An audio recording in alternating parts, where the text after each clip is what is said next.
Poucas histórias na Bíblia são tão curtas e, ao mesmo tempo, tão carregadas de significado quanto a do primeiro filho de Judá, chamado Er. Em apenas um versículo, a sentença é dada. Er, o primogênito de Judá, era mau aos olhos do Senhor, e o Senhor o matou. Gênesis 38:7. Simples, direto. E ao mesmo tempo, profundamente chocante. A Bíblia não nos conta quais eram os pecados de Er. Não há uma lista de transgressões. Nada sobre idolatria, violência, imoralidade sexual ou injustiça, ao menos não explicitamente. Mas Deus o vê. Deus sonda o coração. E o veredito é tão pesado quanto imediato. Er morre nas mãos de Deus. A pergunta que paira sobre essa sentença é inevitável. Por quê? Para entender essa resposta, precisamos ampliar nosso olhar para o que Deus está construindo por trás dos bastidores. O que parece ser apenas uma morte isolada é, na verdade, uma intervenção divina para proteger a promessa, corrigir a linhagem e preservar o caminho do Messias. Er nasce como primogênito, o herdeiro, o primeiro na linha para carregar o nome de Judá adiante. Em qualquer cultura antiga, especialmente na tradição hebraica, o primogênito representava continuidade, bênção e responsabilidade. Ele herdava a porção dobrada, liderava a família e, muitas vezes, era visto como a extensão da autoridade do pai. Mas algo em Er era profundamente ofensivo aos olhos de Deus. Não ao olhar humano que vê a aparência e os gestos exteriores, mas ao olhar daquele que sonda mentes e corações. Er, embora portador de um nome, que em hebraico significa vigilante, vive de forma oposta ao significado de sua identidade. E então, Deus o mata. Essa decisão, tão incomum, nos confronta. Porque não foi o acaso, nem a espada, nem uma tragédia natural. Foi Deus. A soberania do Senhor interveio de maneira direta e cortante. Mas por que Deus considerou Er tão perverso, a ponto de tirar-lhe a vida de forma imediata? A maldade que carregava em seu coração era tamanha que o Senhor não permitiu que sua linhagem continuasse.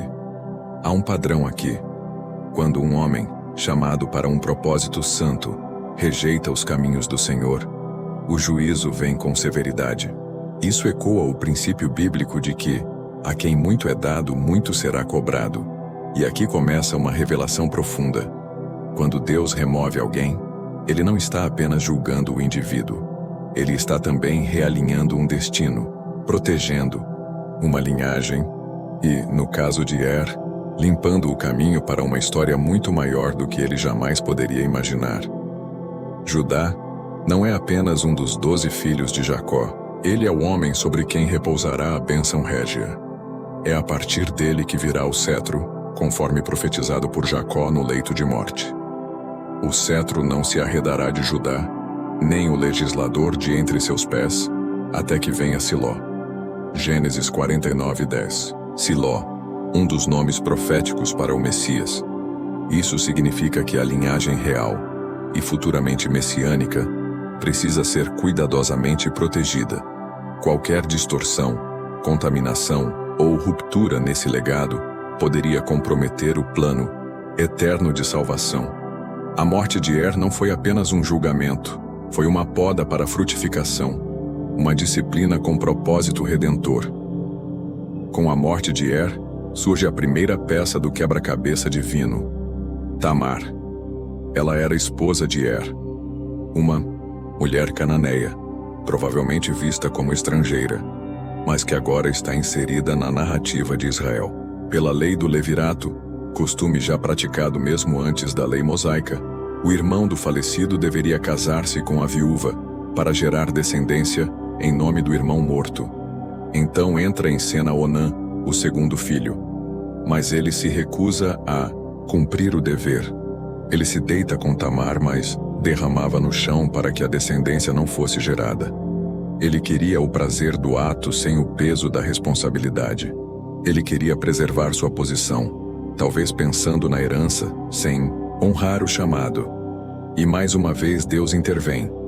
Onã também é morto. 2 filhos, 2 mortos. A mão de Deus pesando não apenas sobre os indivíduos, mas sobre a intenção do coração, sobre a aliança, sobre a preservação da linhagem de Judá. Algo muito maior está sendo protegido, e Tamar é agora a peça-chave dessa história. Judá, temendo perder seu terceiro filho Selá, manda Tamar voltar para a casa do pai até que o menino cresça. Mas o tempo passa, e a promessa não é cumprida. Judá negligencia o destino de Tamar.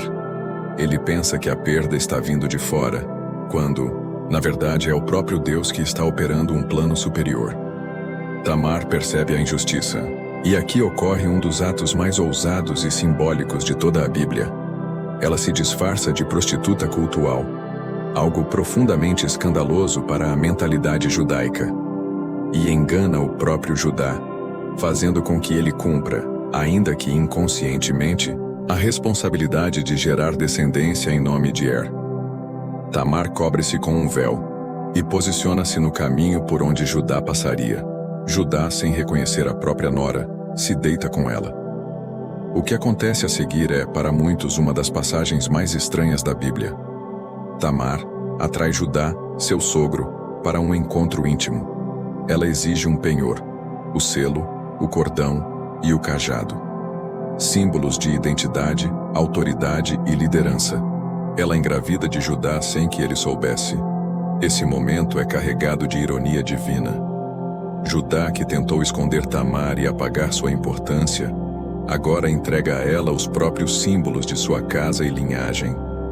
Através desse ato que muitos poderiam chamar de escândalo, Deus está tecendo a sua justiça.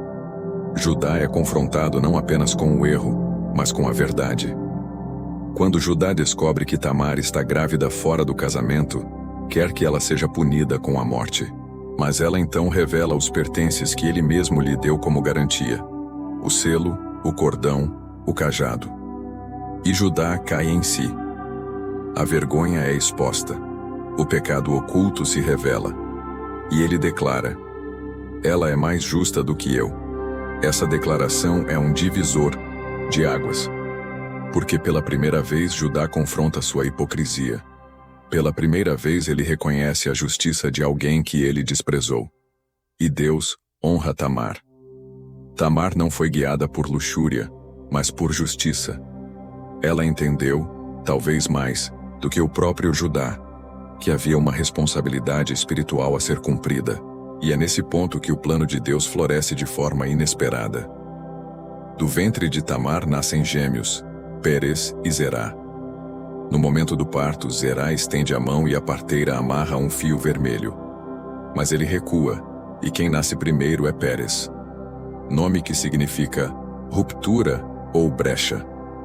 Deus quebra a ordem natural para estabelecer a ordem espiritual. É por meio de Pérez, filho de Tamar e Judá, que a linhagem do Messias será estabelecida.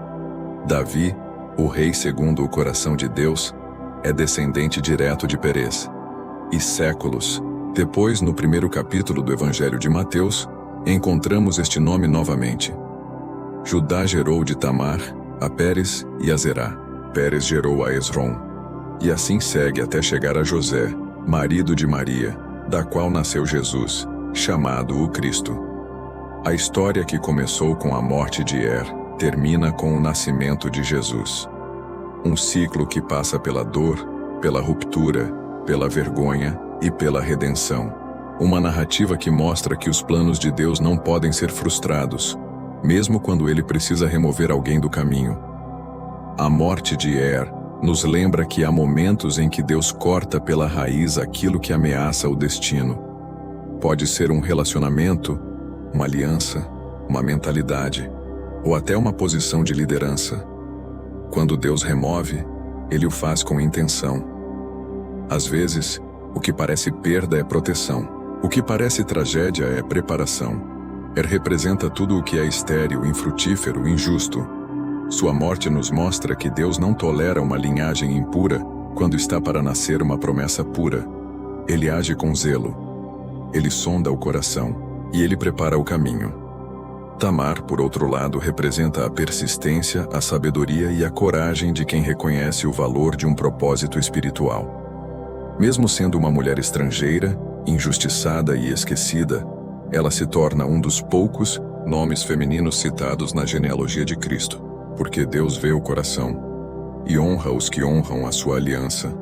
Não podemos esquecer que Judá, cujo nome significa louvor, é o mesmo que propôs vender José, mas é também o Judá transformado por Deus, aquele que intercederá por Benjamim diante de Faraó e se tornará o líder natural entre os irmãos. O que vemos aqui é a imagem do arrependimento verdadeiro. O homem que antes desceu aos erros mais profundos começa a ascender espiritualmente. Veja que a linhagem de Cristo não é feita de perfeitos. Ela é feita de arrependidos, de redimidos, de quebrados restaurados. Há em sua árvore genealógica prostitutas, viúvas, adúlteros, reis e camponeses. É como se o próprio Deus gritasse aos céus: eu escolho os improváveis. E tudo isso começa com a morte de Er. Se Er não morresse, talvez o propósito não florescesse. A dor inicial, o silêncio do juízo, foi o solo onde a justiça divina germinou. A morte de Er não foi o fim, foi o início de uma nova era na promessa de Deus. É impossível olhar para essa história e não se maravilhar com o cuidado de Deus ao traçar a linhagem do Messias. Porque quando olhamos para os filhos que Tamar gerou, entendemos que não foi apenas uma vitória pessoal, foi um marco profético. Pérez, o primogênito, se tornou o elo por onde Deus construiria a linhagem real. Seu nome significa ruptura, aquele que rompe, e ele nasceu literalmente rompendo as expectativas, ultrapassando o irmão no nascimento.